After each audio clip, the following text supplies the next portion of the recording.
The City of God, by St. Augustine of Hippo, Book 4, Chapter 1. Having begun to speak of the City of God, I have thought it necessary first of all to reply to its enemies, who, eagerly pursuing earthly joys and gaping after transitory things, throw the blame of all the sorrow they suffer in them, rather through the compassion of God in admonishing than his severity in punishing, on the Christian religion, which is the one salutary and true religion. And since there is among them also an unlearned rabble, they are stirred up as by the authority of the learned to hate us more bitterly, thinking in their inexperience that things which have happened unwontedly in their days were not wont to happen in other times gone by. And whereas this opinion of theirs is confirmed even by those who know that it is false, and yet dissemble their knowledge in order that they may seem to have just cause for murmuring against us, it was necessary, from books in which their authors recorded and published the history of bygone times, that it might be known, to demonstrate that it is far otherwise than they think, and at the same time to teach that the false gods whom they openly worshipped, or still worship in secret, are most unclean spirits, and most malignant and deceitful demons, even to such a pitch that they take delight in crimes, which, whether real or only fictitious, are yet their own, which it has been their will to have celebrated in honor of them at their own festivals, so that human infirmity cannot be called back from the perpetration of damnable deeds, so long as authority is furnished for imitating them that seems even divine. These things we have proved not from our own conjectures, but partly from recent memory, because we ourselves have seen such things celebrated, and to such deities, partly from the writings of those who have left these things on record to posterity, not as if in reproach, but as in honor of their own gods. Thus Varro, a most learned man among them, and of the weightiest authority, when he made separate books concerning things human and things divine, distributing some among the human, others among the divine, according to the special dignity of each, placed the scenic plays not at all among things human, but among things divine. Though certainly, if only there were good and honest men in the state, the scenic plays ought not to be allowed even among things human. And this he did not on his own authority, but because, being born and educated at Rome, he found them among the divine things. Now, as we briefly stated in the end of the first book what we intended afterwards to discuss, and as we have disposed of a part of this in the next two books, we see what our readers will expect us now to take up. Chapter 2. We had promised, then, that we would say something against those who attribute the calamities of the Roman Republic to our religion, and that we would recount the evils, as many and great as we could remember or might deem sufficient, which that city, or the provinces belonging to its empire, had suffered before their sacrifices were prohibited, all of which would beyond doubt have been attributed to us, if our religion had either already shone on them, or had thus prohibited their sacrilegious rites. These things we have, as we think, fully disposed of in the second and third books, treating in the second of evils and morals, which alone or chiefly are to be accounted evils, and in the third of those which only fools dread to undergo, namely those of the body or of outward things, which for the most part the good also suffer. But those evils by which they themselves become evil, they take, I do not say patiently, but with pleasure. And how few evils have I related concerning that one city and its empire, not even all down to the time of Caesar Augustus? What if I had chosen to recount and enlarge on those evils, not which men have inflicted on each other, such as the devastations and destructions of war, but which happen in earthly things from the elements of the world itself? Of such evils Apuleius speaks briefly in one passage of that book which he wrote, De Mundo, saying that all earthly things are subject to change, overthrow, and destruction. For, to use his own words, by excessive earthquakes the ground has burst asunder, and cities with their inhabitants have been clean destroyed. By sudden rains whole regions have been washed away. Those also which formerly had been continents have been insulated by strange and new-come waves, and others by the subsiding of the sea have been made passable by the foot of man. By winds and storms cities have been overthrown, fires have flashed forth from the clouds, by which regions in the east being burnt up have perished, and on the western coasts the like destructions have been caused by the bursting forth of waters and floods. So formerly from the lofty craters of Etna rivers of fire kindled by God have flowed like a torrent down the steeps. If I had wished to collect from history wherever I could these and similar instances, where should I have finished what happened even in those times before the name of Christ had put down those of their idols, so vain and hurtful to true salvation? I promised that I should also point out which of their customs, and for what cause, the true God, in whose power all kingdoms are, had deigned to favor to the enlargement of their empire, and how those whom they think gods can have profited them nothing, but much rather hurt them by deceiving and beguiling them, so that it seems to me I must now speak of these things, and chiefly of the increase of the Roman Empire. For I have already said not a little, especially in the second book, about the many evils introduced into their manners by the hurtful deceits of the demons whom they worshipped as gods. But throughout all the 3 books already completed, where it appeared suitable, we have set forth how much succour God, through the name of Christ, to whom the barbarians beyond the custom of war paid so much honour, has bestowed on the good and bad, according as it is written, Who maketh his sun to rise on the good and the evil, and giveth rain to the just and the unjust. Chapter 3. Now therefore let us see how it is that they dare to ascribe the very great extent and duration of the Roman Empire to those gods whom they contend that they worship honourably, even by the obsequies of vile games and the ministry of vile men. Although I should like first to inquire for a little what reason, what prudence there is in wishing to glory in the greatness and extent of the empire, when you cannot point out the happiness of men who are always rolling, with dark fear and cruel lust, in warlike slaughters and in blood, which, whether shed in civil or foreign war, is still human blood, so that their joy may be compared to glass in its fragile splendour, of which one is horribly afraid lest it should be suddenly broken in pieces. That this may be more easily discerned, let us not come to naught by being carried away with empty boasting, or blunt the edge of our attention by loud-sounding names of things, when we hear of peoples, kingdoms, provinces. But let us suppose a case of 2 men, for each individual man, like one letter in a language, is as it were the element of a city or kingdom, however far spreading in its occupation of the earth. Of these 2 men let us suppose that one is poor, or rather of middling circumstances, the other is very rich. But the rich man is anxious with fears, pining with discontent, burning with covetousness, never secure, always uneasy, panting from the perpetual strife of his enemies, adding to his patrimony indeed by these miseries to an immense degree, and by these additions also heaping up most bitter cares. But that other man of moderate wealth is contented with a small and compact estate, most dear to his own family, enjoying the sweetest peace with his kindred neighbours and friends, in piety religious, benignant in mind, healthy in body, in life frugal, in manners chaste, in conscience secure. I know not whether any one can be such a fool that he dare hesitate which to prefer. As therefore in the case of these 2 men, so in 2 families, in 2 nations, in 2 kingdoms, this test of tranquillity holds good, and if we apply it vigilantly and without prejudice, we shall quite easily see where the mere show of happiness dwells, and where real felicity. Wherefore, if the true God is worshipped, and if he is served with genuine rights and true virtue, it is advantageous that good men should long reign both far and wide. Nor is this advantageous so much to themselves as to those over whom they reign. For so far as concerns themselves, their piety and probity, which are great gifts of God, suffice to give them true felicity, enabling them to live well the life that now is, and afterwards to receive that which is eternal. In this world, therefore, the dominion of good men is profitable, not so much for themselves as for human affairs. But the dominion of bad men is hurtful chiefly to themselves who rule, for they destroy their own souls by greater license and wickedness, while those who are put under them in service are not hurt except by their own iniquity. For to the just all the evils imposed on them by unjust rulers are not the punishment of crime, but the test of virtue. Therefore the good man, although he is a slave, is free, but the bad man, even if he reigns, is a slave, and that not of one man, but, what is far more grievous, of as many masters as he has vices. Of which vices, when the divine Scripture treats, it says, For of whom any man is overcome, to the same he is also the bondslave. Chapter 4. Justice being taken away, then, what are kingdoms but great robberies? For what are robberies themselves but little kingdoms? The band itself is made up of men. It is ruled by the authority of a prince, it is knit together by the pact of the confederacy.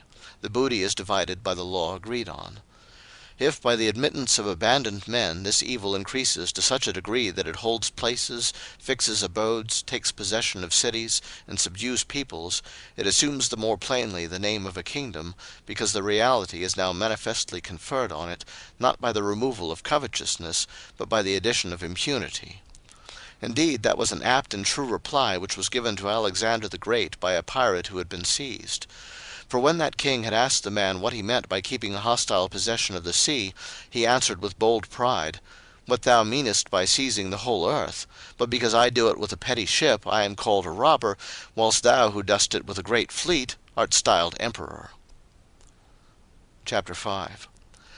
I shall not therefore stay to inquire what sort of men Romulus gathered together, seeing he deliberated much about them; how, being assumed out of that life they led into the fellowship of his city, they might cease to think of the punishment they deserved, the fear of which had driven them to greater villainies, so that henceforth they might be made more peaceable members of society.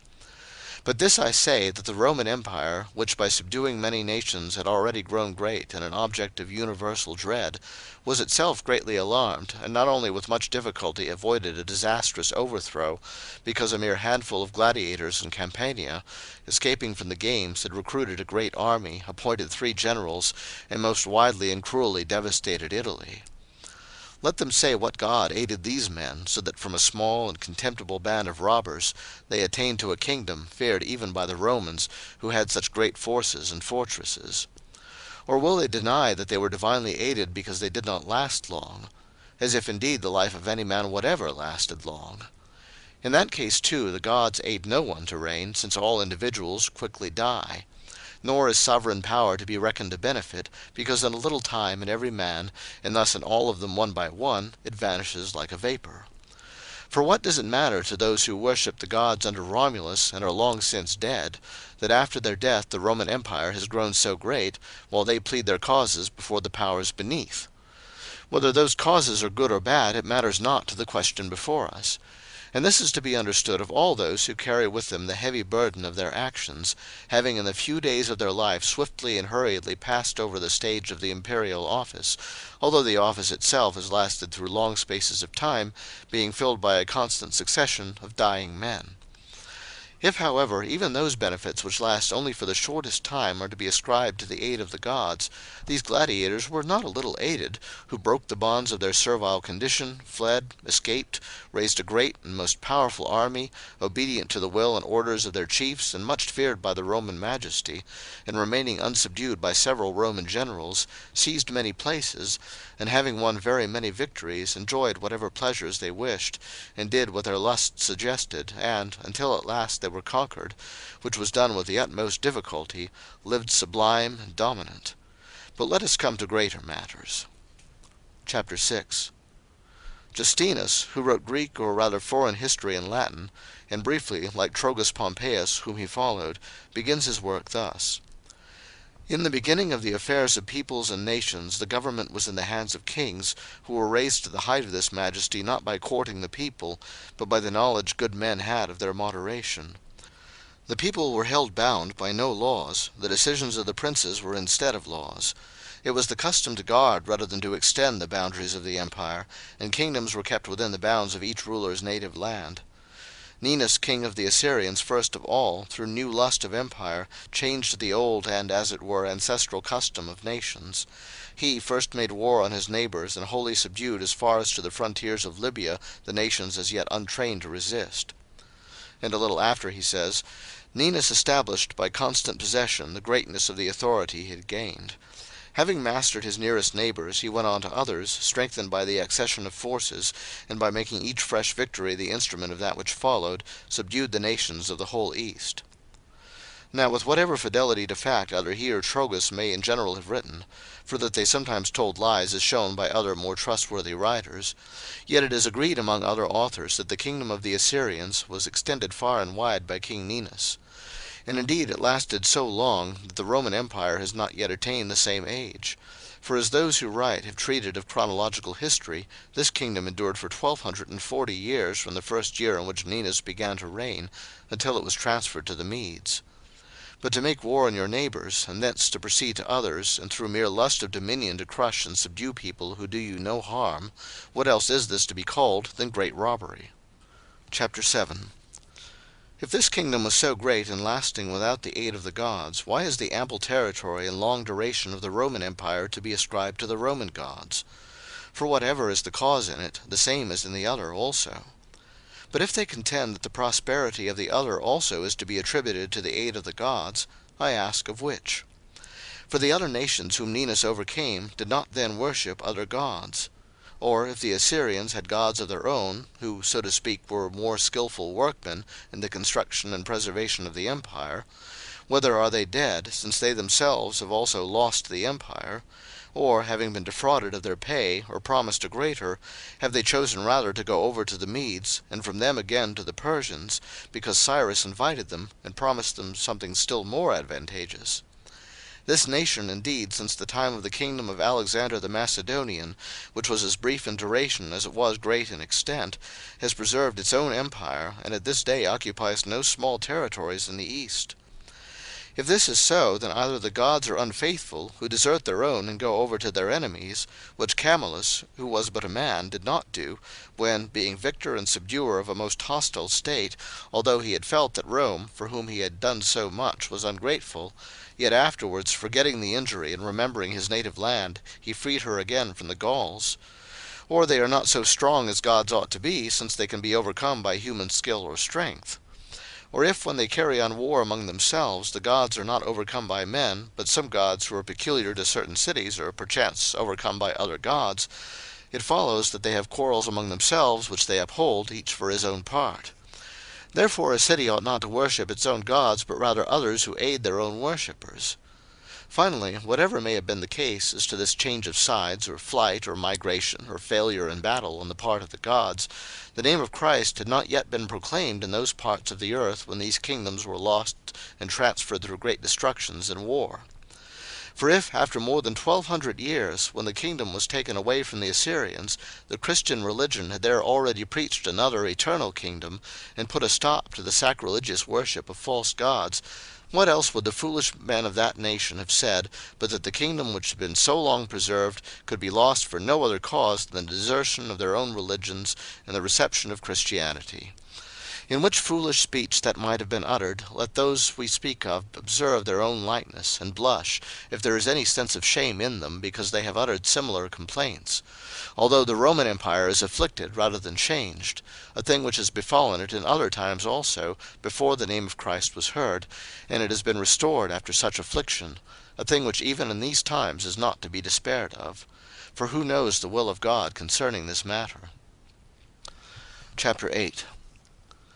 Next let us ask, if they please, out of so great a crowd of gods which the Romans worship, whom in especial, or what gods they believe to have extended and preserved that empire. Now surely of this work, which is so excellent and so very full of the highest dignity, they dare not ascribe any part to the goddess Cloacina, or to Volupia, who has her appellation from voluptuousness, or to Libentina, who has her name from lust, or to Vaticanus, who presides over the screaming of infants, or to Conina, who rules over their cradles. But how is it possible to recount in one part of this book all the names of gods or goddesses, which they could scarcely comprise in great volumes, distributing among those divinities their peculiar offices about single things? They have not even thought that the charge of their lands should be committed to any one god, but they have entrusted their farms to Rusina, the ridges of the mountains to Eugatinus. Over the downs they have set the goddess Colatina, over the valleys Vallonia. Nor could they even find one Sigitia so competent that they could commend to her care all their corn crops at once, but so long as their seed corn was still under the ground, they would have the goddess Saya set over it. Then, whenever it was above ground and formed straw, they set over it the goddess Sigitia, and when the grain was collected and stored, they set over it the goddess Tutulina, that it might be kept safe. Who would not have thought that goddess Sigitia sufficient to take care of the standing corn until it had passed from the first green blades to the dry ears? Yet she was not enough for men who loved a multitude of gods, that the miserable soul, despising the chaste embrace of the one true God, should be prostituted to a crowd of demons. Therefore they set Proserpina over the germinating seeds, over the joints and knots of the stems the god Nodotus, over the sheaths enfolding the ears the goddess Valentina. When the sheaths opened that the spike might shoot forth, it was ascribed to the goddess Patalana. When the stems stood all equal with new ears, because the ancients described as equalizing by the term hostire, it was ascribed to the goddess Hostilina. When the grain was in flower, it was dedicated to the goddess Flora. When full of milk, to the god Lacturnus. When maturing, to the goddess Matuta. when the crop was runcated, that is, removed from the soil, to the goddess Runchina. Nor do I yet recount them all, for I am sick of all this, though it gives them no shame. Only I have said these very few things in order that it may be understood they dare by no means say that the Roman Empire has been established, increased, and preserved by their deities, who had all their own functions assigned to them in such a way that no general oversight was entrusted to any one of them. When therefore could Sagitia take care of the empire, who was not allowed to take care of the corn and the trees? When could Canina take thought about war, whose oversight was not allowed to go beyond the cradles of the babies? When could Nedotus give help in battle, who had nothing to do even with the sheath of the ear, but only with the knots of the joints? Every one sets a porter at the door of his house, and because he is a man, he is quite sufficient. But these people have set 3 gods, Forculus to the doors, Cardea to the hinge, Lamentius to the threshold. Thus Forculus could not at the same time take care also of the hinge and the threshold. Chapter 9. Therefore, omitting or passing by for a little that crowd of petty gods, we ought to inquire into the part performed by the great gods, whereby Rome has been made so great as to reign so long over so many nations. Doubtless, therefore, this is the work of Jove. For they will have it that he is the king of all the gods and goddesses, as is shown by his scepter and by the Capitol on the lofty hill. Concerning that god they publish a saying, which, although that of a poet, is most apt: all things are full of Jove. Varro believes that this god is worshipped, although called by another name, even by those who worship one god alone without any image. But if this is so, why has he been so badly used at Rome, and indeed by other nations too, that an image of him should be made? A thing which was so displeasing to Varro himself, that although he was overborne by the perverse custom of so great a city, he had not the least hesitation in both saying and writing, that those who have appointed images for the people have both taken away fear and added error. Chapter 10. Why also is Juno united to him as his wife, who is called at once sister and yokefellow? Because, say they, we have Jove in the ether, Juno in the air, and these 2 elements are united, the one being superior, the other inferior. It is not he, then, of whom it is said, all things are full of Jove, if Juno also fills some part. Does each fill either, and are both of this couple in both of these elements, and in each of them at the same time? Why then is the ether given to Jove, the air to Juno?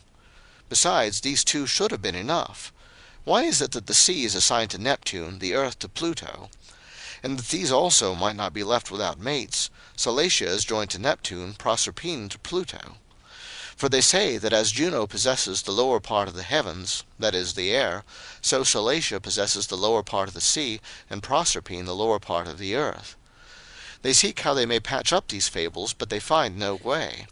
For if these things were so, their ancient sages would have maintained that there are 3 chief elements of the world, not 4, in order that each of the elements might have a pair of gods.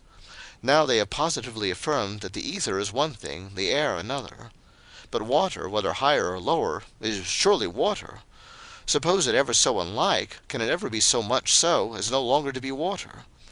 And the lower earth, by whatever divinity it may be distinguished, what else can it be than earth? Lo then, since the whole physical world is complete in these 4 or 3 elements, where shall Minerva be? What should she possess? What should she fill? For she is placed in the Capitol along with these 2, although she is not the offspring of their marriage.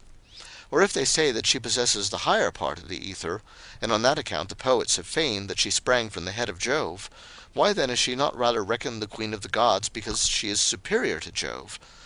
Is it because it would be improper to set the daughter before the father? Why then is not that rule of justice observed concerning Jove himself towards Saturn? Is it because he was conquered? Have they fought then? By no means, say they, that is an old wife's fable. Lo, we are not to believe fables, and must hold more worthy opinions concerning the gods. Why then do they not assign to the father of Jove a seat, if not of higher, at least of equal honor? Because Saturn, they say, is length of time. Therefore they who worship Saturn worship time, and it is insinuated that Jupiter, the king of the gods, was born of time. For is anything unworthy said when Jupiter and Juno are said to have been sprung from time, if he is the heaven and she is the earth, since both heaven and earth have been made and are therefore not eternal? For their learned and wise men have this also in their books.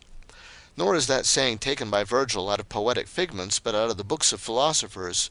Then Ether, the Father Almighty, in copious showers descended into his spouse's glad bosom, making it fertile, that is, into the bosom of Tellus, or the earth. Although here also they will have it that there are some differences, and think that in the earth herself Terra is one thing, Tellus another, and Telumo another. And they have all these as gods, called by their own names, distinguished by their own offices, and venerated with their own altars and rites. This same earth also they call the mother of the gods, so that even the fictions of the poets are more tolerable, if, according not to their poetical but sacred books, Juno is not only the sister and wife, but also the mother of Jove. The same earth they worship as Ceres, and also as Vesta, while they yet more frequently affirm that Vesta is nothing else than fire, pertaining to the hearths, without which the city cannot exist, and therefore virgins are wont to serve her, because as nothing is born of a virgin, so nothing is born of fire. But all this nonsense ought to be completely abolished and extinguished by him who is born of a virgin. For who can bear that, while they ascribe to the fire so much honor, and as it were chastity, they do not blush sometimes even to call Vesta Venus, so that honored virginity may vanish in her handmaidens? For if Vesta is Venus, how can virgins rightly serve her by abstaining from venery? Are there two Venuses, the one a virgin, the other not a maid? Or rather, are there three, one the goddess of virgins, who is also called Vesta, another the goddess of wives, and another of harlots? To her also the Phoenicians offered a gift by prostituting their daughters before they united them to husbands. Which of these is the wife of Vulcan? Certainly not the virgin, since she has a husband. Far be it from us to say it is the harlot, lest we should seem to wrong the son of Juno and fellow worker of Minerva. Therefore it is to be understood that she belongs to the married people, but we would not wish them to imitate her in what she did with Mars. Again, they say, you return to fables. What sort of justice is that, to be angry with us because we say such things of their gods, and not to be angry with themselves, who in their theatres most willingly behold the crimes of their gods? And, a thing incredible if it were not thoroughly well proved, these very theatric representations of the crimes of their gods have been instituted in honor of these same gods. Chapter 11. Let them therefore assert as many things as ever they please in physical reasonings and disputations. One while let Jupiter be the soul of this corporeal world, who fills and moves that whole mass, constructed and compacted out of 4 or as many elements as they please. Another while let him yield to his sister and brothers their parts of it. Now let him be the ether, that from above he may embrace Juno, the air spread out beneath. Again, let him be the whole heaven along with the air, and impregnate with fertilizing showers and seeds the earth, as his wife, and at the same time his mother, for this is not vile in divine beings. And yet again, that it may not be necessary to run through them all, let him, the one God, of whom many think it has been said by a most noble poet, "For God pervadeth all things, all lands, and the tracts of the sea, and the depth of the heavens." Let it be he who in the ether is Jupiter, in the air Juno, in the sea Neptune, in the lower parts of the sea Salacia, in the earth Pluto, in the lower part of the earth Proserpine, on the domestic hearths Vesta, in the furnace of the workmen Vulcan, among the stars Sol and Luna and the stars, in divination Apollo, in merchandise Mercury, in Janus the initiator, in Terminus the terminator, Saturn in time, Mars and Bellona in war, Liber in vineyards, Ceres in cornfields, Diana in forests, Minerva in learning. Finally, let it be he who is in that crowd, as it were, of plebeian gods. Let him preside under the name of Liber over the seed of men, and under that of Libera over that of women. Let him be Diespater, who brings forth the birth to the light of day. Let him be the goddess Mena, whom they set over the menstruation of women. Let him be Lucina, who is invoked by women in childbirth. Let him bring help to those who are being born by taking them up from the bosom of the earth, and let him be called Opus. Let him open the mouth in the crying babe, and be called the god Vaticanus. Let him lift it from the earth, and be called the goddess Lavana. Let him watch over cradles, and be called the goddess Cunina. Let it be no other than he who is in those goddesses who sing the fates of the newborn, and are called Carmentes. Let him preside over fortuitous events, and be called Fortuna. In the goddess Rumina let him milk out the breast to the little one, because the ancients termed the breast Ruma. In the goddess Potina let him administer drink. In the goddess Educa let him supply food. From the terror of infants let him be styled Paventia. From the hope which comes, Vanilia. from voluptuousness volupia, from action agonor. From the stimulants by which man is spurred on to much action, let him be named the goddess Stimula. Let him be the goddess Strenia, for making strenuous, Numeria, who teaches to number, Camena, who teaches to sing. Let him be both the god Consus, for granting counsel, and the goddess Sentia, for inspiring sentences. Let him be the goddess Juventas, who, after the robe of boyhood is laid aside, takes charge at the beginning of the youthful age. Let him be Fortuna Barbata, who endues adults with a beard, whom they have not chosen to honor. So that this divinity, whatever it may be, should at least be a male god, named either Barbatus, from Barba, like Nodotus from Nodus, or certainly not Fortuna, but because he has beards, Fortunius. Let him and the god Hugutinus yoke couples in marriage, and when the girdle of the virgin wife is loosed, let him be invoked as the goddess Virginiensis. Let him be Mutunus or Tuternus, who among the Greeks is called Priapus. If they are not ashamed of it, let all these which I have named, and whatever others I have not named, for I have not thought fit to name all, let all these gods and goddesses be that one Jupiter, whether, as some will have it, all these are parts of him, or are his powers, as those think who are pleased to consider him the soul of the world, which is the opinion of most of their doctors, and these the greatest. If these things are so, how evil they may be, I do not yet meanwhile inquire. What would they lose, if they by a more prudent abridgment should worship one God? For what part of him could be condemned, if he himself should be worshipped? But if they are afraid lest parts of him should be angry at being passed by or neglected, then it is not the case, as they will have it, that this whole is as the life of one living being, which contains all the gods together, as if they were its virtues, or members, or parts. But each part has its own life separate from the rest, if it is so that one can be angered, appeased, or stirred up more than another. But if it is said that altogether, that is, the whole Jove himself, would be offended if his parts were not also worshipped singly and minutely, it is foolishly spoken. Surely none of them could be passed by, if he who singly possesses them all should be worshipped. For, to omit other things which are innumerable, when they say that all the stars are parts of Jove, and are all alive, and have rational souls, and therefore without controversy are gods, can they not see how many they do not worship, to how many they do not build temples or set up altars, and to how very few in fact of the stars they have thought of setting them up and offering sacrifice? If therefore those are displeased who are not severally worshipped, do they not fear to live with only a few appeased, while all heaven is displeased? But if they worship all the stars because they are part of Jove whom they worship, by the same compendious method they could supplicate them all in him alone. For in this way no one would be displeased, since in him alone all would be supplicated. No one would be contemned, instead of there being just cause of displeasure given to the much greater number who are passed by in the worship offered to some, especially when Priapus, stretched out in vile nakedness, is preferred to those who shine from their supernal abode. Chapter 12. Ought not men of intelligence, and indeed men of every kind, to be stirred up to examine the nature of this opinion?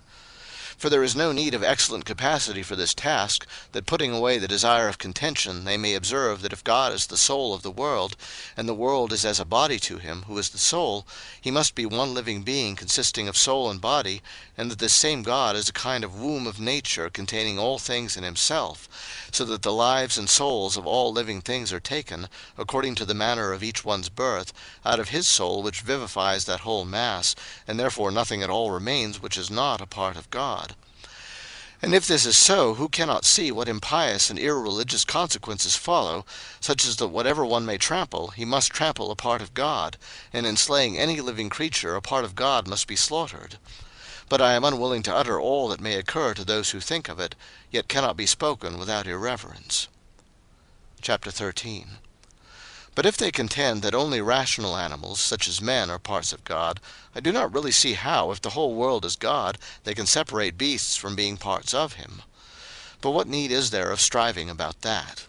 Concerning the rational animal himself, that is, man, what more unhappy belief can be entertained than that a part of God is whipped when a new boy is whipped? And who, unless he is quite mad, could bear the thought that parts of God can become lascivious, iniquitous, impious, and altogether damnable? In brief, why is God angry at those who do not worship him, since these offenders are parts of himself?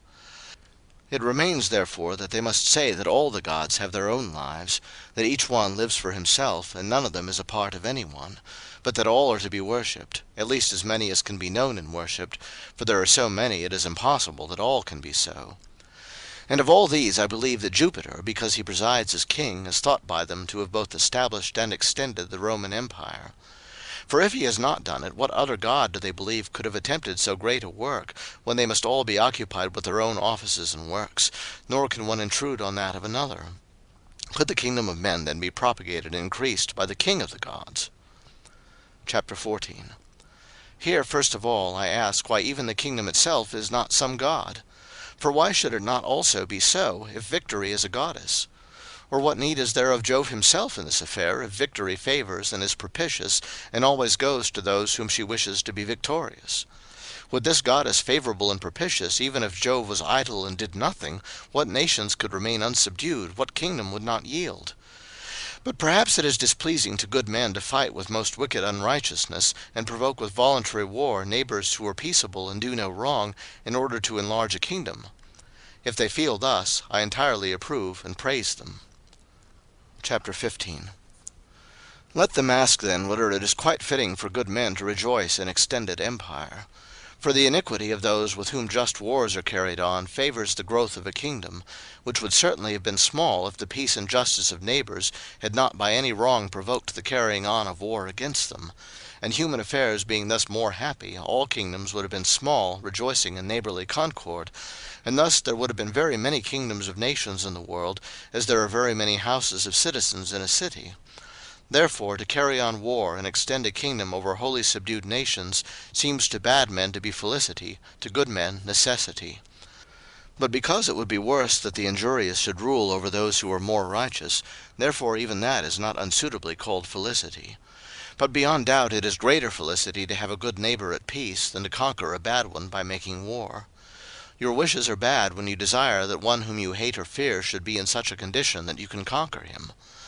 If, therefore, by carrying on wars that were just, not impious or unrighteous, the Romans could have acquired so great an empire, ought they not to worship as a goddess even the injustice of foreigners? For we see that this has cooperated much in extending the empire, by making foreigners so unjust that they became people with whom just wars might be carried on, and the empire increased.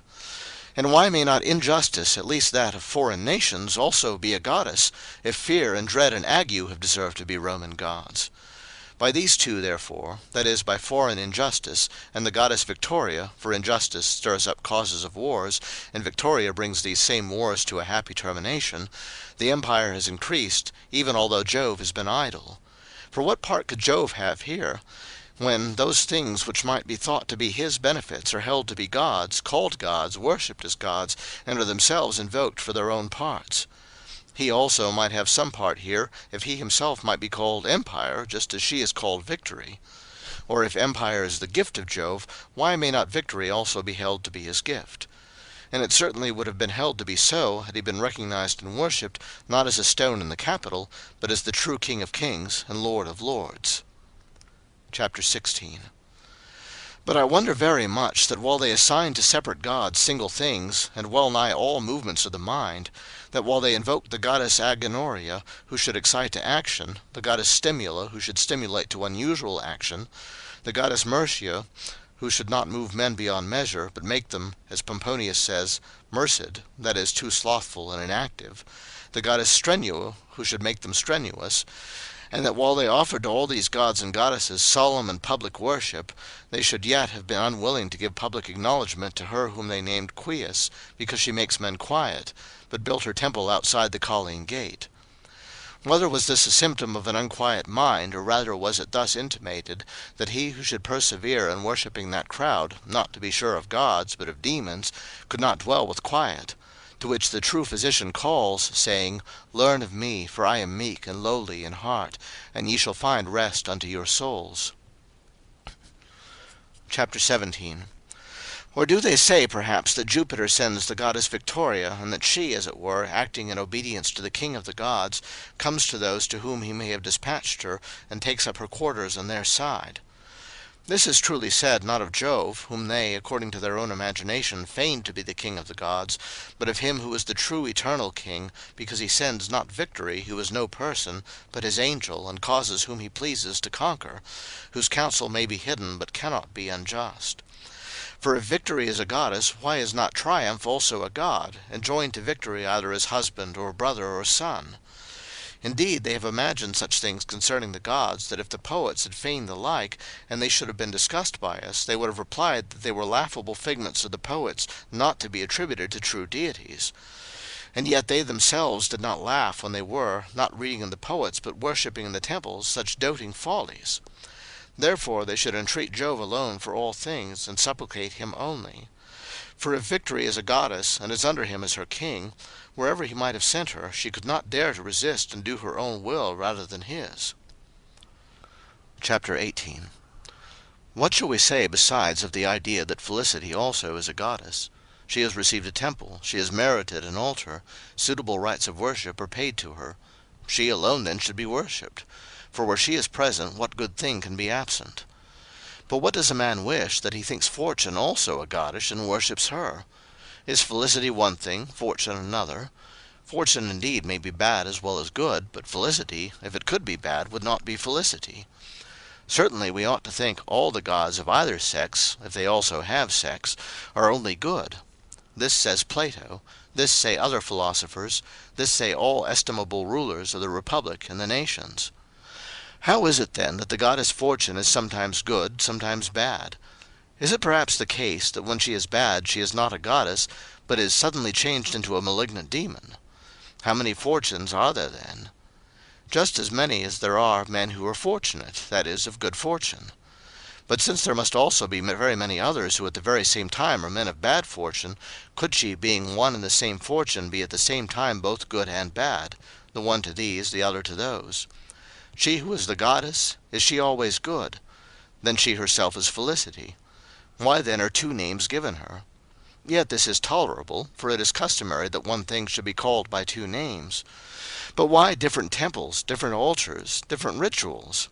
There is a reason, say they, because Felicity is she whom the good have by previous merit. But Fortune, which is termed good without any trial of merit, befalls both good and bad men fortuitously, whence also she is named Fortune. How therefore is she good, who without any discernment comes both to the good and to the bad? Why is she worshipped, who is thus blind, running at random on any one whatever, so that for the most part she passes by her worshippers, and cleaves to those who despise her? Or if her worshippers profit somewhat, so that they are seen by her and loved, then she follows merit, and does not come fortuitously. What then becomes of that definition of Fortune? What becomes of the opinion that she has received her very name from fortuitous events? For it profits one nothing to worship her if she is truly Fortune. But if she distinguishes her worshippers so that she may benefit them, she is not Fortune. Or does Jupiter send her too whither he pleases? Then let him alone be worshipped, because Fortune is not able to resist him when he commands her, and sends her where he pleases. Or at least let the bad worship her, who do not choose to have merit by which the goddess Felicity might be invited.